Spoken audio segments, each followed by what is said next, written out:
Hi, I'm Neil Sackmary. Hi, I'm State Trooper Sean Hagstrom with the Nevada State Police Highway Patrol Division, PEIO. Please stay tuned for the next episode of Trooper Talk. And together, we can make a difference. Here we are live at the 360 Vegas studio with this edition of Trooper Talk. We have a lot of cool things that are happening here.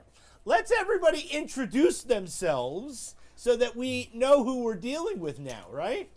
I'm State Trooper Sean Hagstrom, and I'm the PIO for the Nevada Highway Patrol.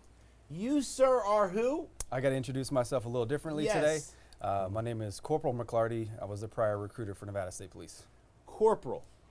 And what's your new job now? Right. Well, now I'm one of the training corporals at the Academy for Nevada State.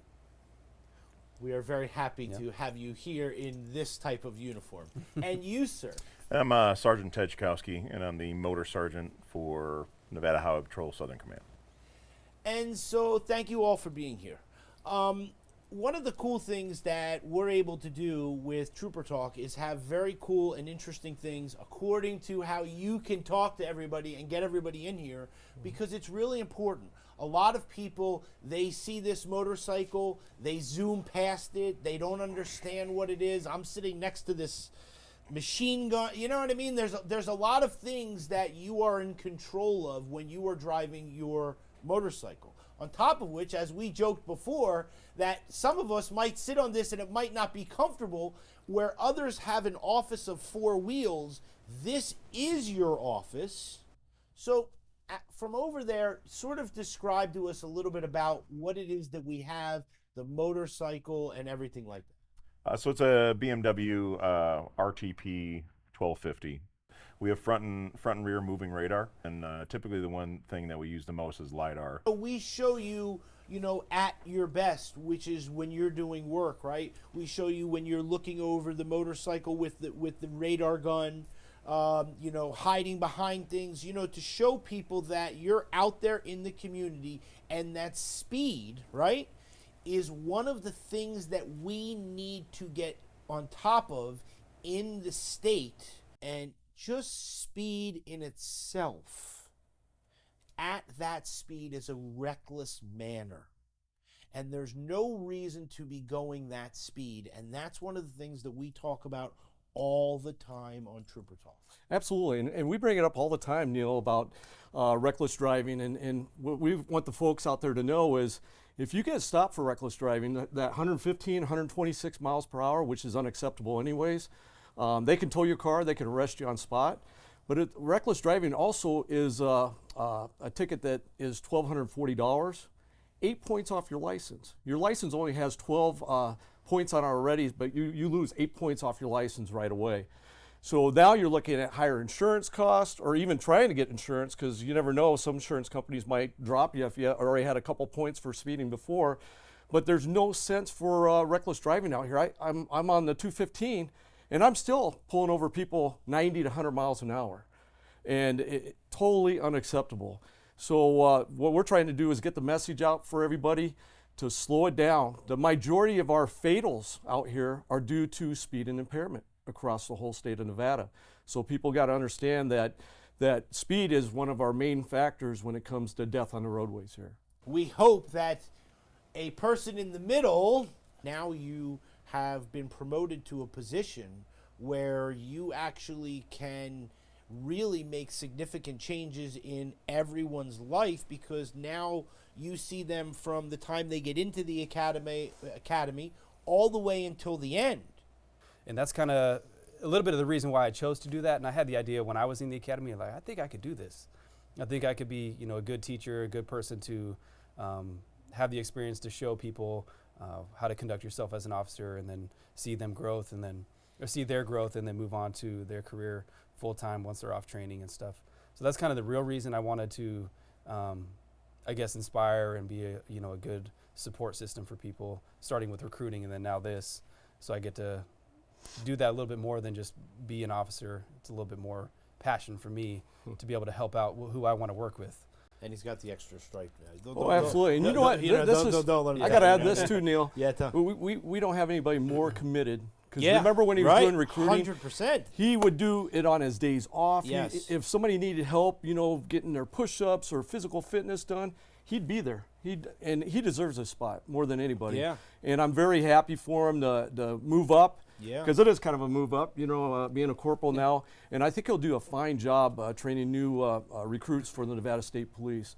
No matter what direction they want to go, whether they want to go parole and probation, highway patrol. We've talked that we have so many different areas that you can go into: Nevada Division of Investigation, Fire Marshal, Capitol Police, the Governor's Dignitary Protection. Once you get in the Nevada State Police family, there's so many avenues that you can take, and these guys are the front line that get everybody ready for that job.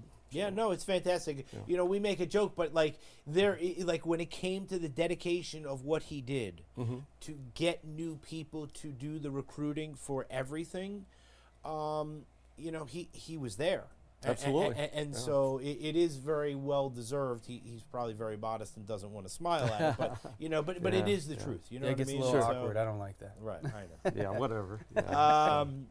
So I noticed on your motorcycle you had a special sticker that was on the back here for two brothers that have lost their life. It's 100% a tragic loss, and unfortunately, I mean, this is not a safe job as well, and going out there and stopping people that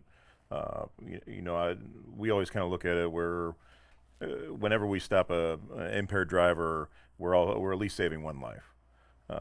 When I was a sergeant on Graveyard, before I was a motor sergeant, I mean, there were, and you may remember it, where we went through summer. It was like a 3-month span where we had all these wrong way drivers and stuff like that. All of them are impaired. They get on the highway, and then that's like it's almost guaranteed if they hit somebody, they're gonna either kill themselves or everyone's gonna die in a crash like that.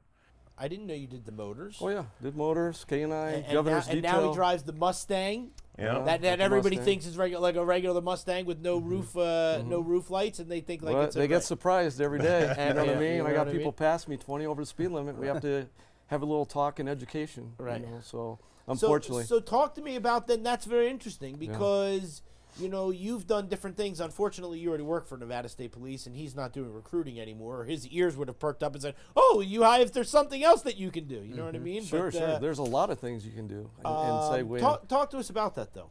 Well, you know what? Once you get on, a lot of these specialty jobs come available. If you've done like 3 years or more, some of these jobs will come up. Like there might be a position in K9, or not long ago they were looking for extra people in the governor's detail for protecting full time for the governor. These are like specialty jobs. They usually are only for about 3 years. And then once your 3 years are up, and then you'll end up going back to your patrol. Or we also have parole and probation right now that is also, since we're on the Nevada State Police, guarding the governor right now.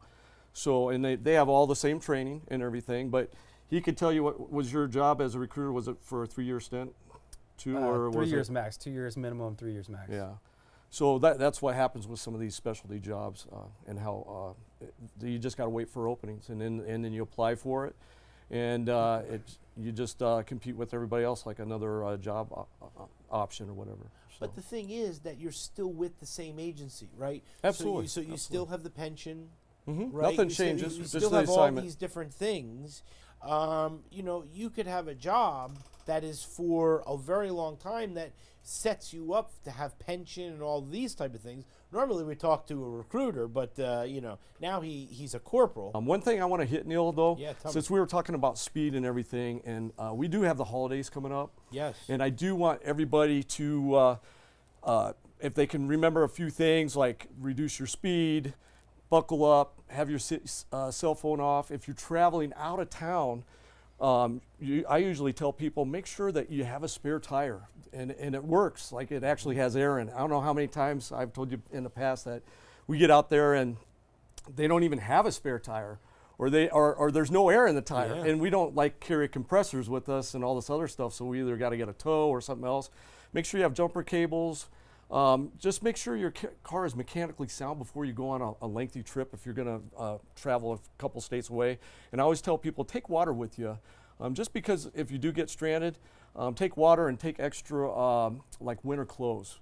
Because throughout the country, yeah, we do live in a little bit warmer area, but being in the desert, it gets extremely cold at night. It may warm up during the day, but it's still going to be definitely cold out there for a lot of people. And if you're stranded and somebody can't get to you right away, but always remember, you know, we always tell people 911, but we also have Star NHP, and that goes directly into our dispatch. And then if you call that, if you're stranded, we'll send a trooper out to you. If we can't get the problem resolved, we'll end up getting a tow truck or whatever you need for that family out there. Also, over the holiday season, our troopers are going to be in force, and they're going to be enforcing the Big Five. And that's going to be speeding, driving distracted, impaired driving, hazardous moving violations, and unrestrained not having a seatbelt on. So troopers are going to be looking at that during the holiday season. It's really wonderful, and so thank you. Yeah, You know what I no mean? problem. So. Thank you for hosting us. Yep. All right, so you ready? Look at this camera, and then we're just going to wave. Yep. All right, see you later.